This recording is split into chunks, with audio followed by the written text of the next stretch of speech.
Hello বন্ধুরা, good morning. সবাইকে জানাই শুভ সকালের অনেক অনেক শুভেচ্ছা। তো আজকের তোমার অনেক সকালেই উঠেছি। প্রত্যেক দিন আমি সকাল সকাল উঠি, যেহেতু তোমাদের দাদা ভাই টিফিন নিয়ে যায়। তো টিফিনটা নিয়ে যাবে, আমি এদিকে সব রান্না বান্না আমি কিছুটা পরিমাণে সেরে নিয়েছি, তোমাদেরকে দেখালাম।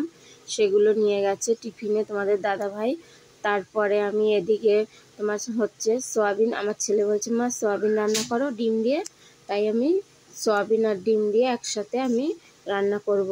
তো পেঁয়াজ নিয়ে নিয়েছি, আর একটা নিয়ে নিয়েছি টমেটো, আর আদা রসুন কাঁচা লঙ্কা। এদিকে তো দেখতে পেলে সয়াবিনটা আমি সেদ্ধ করে রেখেছি, আর তার সাথে আলু ডিম একসাথে। এবারে আমি অমলেট করব। আমার ছেলের জন্য দুটো অমলেট করতে হবে, কেননা আমার ছেলে আবার সিদ্ধ ডিম খেতে একদমই পছন্দ করে না। তাই ওর জন্য অমলেট করে আমি সয়াবিনের মধ্যে দিয়ে দেবো। আর তারপরে এখানে অমলেটটা আমি করে নিচ্ছি।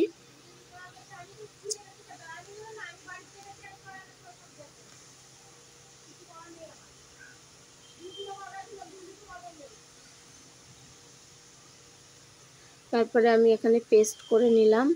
তোমার হচ্ছে ডিমটা আমি তেলে ভালো করে ফ্রাই করে নেব, একটু লাল করে। আর এদিকে দেখো পেস্টটা আমার হয়ে গেছে করা। এবার আমি সয়াবিনটা আমি তোমার হচ্ছে লাল করে ভেজে নেব, একটু তেলের উপরে দিয়ে আমি একটু হলুদ নুন দিয়ে আমি সয়াবিনটা ভেজে নিলাম। আর এদিকে দেখো আমার মেয়ের জন্য গরুর দুধ নিয়েছিলাম, সেটা চলে এসছে। আর এদিকে হচ্ছে পেঁয়াজটা আমি ভেজে নেব, ভেজে নিয়ে এর মধ্যে সব উপকরণগুলো আমি দিয়ে একসঙ্গে আমি এগুলোকে কষিয়ে নেব।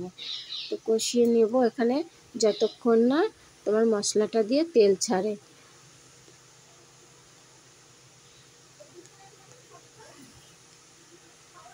দেখো আমি সব কিছু আমি ভেজে নিয়েছি এই রকম করে।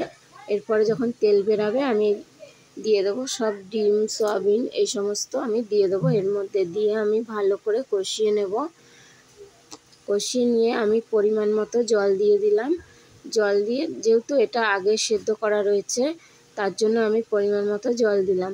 তো এটা যখন মানে পুরো টকবক করে না ফুটছে, ততক্ষণ এটাকে নামাবো না। তো আমি এরপরে গরম মশলা দিয়ে দেবো, তারপরে আমি নামিয়ে নেব। তো দেখো আমার সয়াবিনের তরকারি পুরো রেডি হয়ে গেছে। বন্ধুরা, আমার ভিডিওটা কেমন লাগলো, যদি তোমাদের ভালো লেগে থাকে অবশ্যই একটা লাইক শেয়ার কমেন্ট করো। আর যদি আমার নতুন ফলোয়ার হও অবশ্যই আমার পেজটিকে ফলো করে সঙ্গে থেকো। তো আজকের মতো ভিডিওটা এখানেই শেষ করছি। তো টাটা, বাই বাই।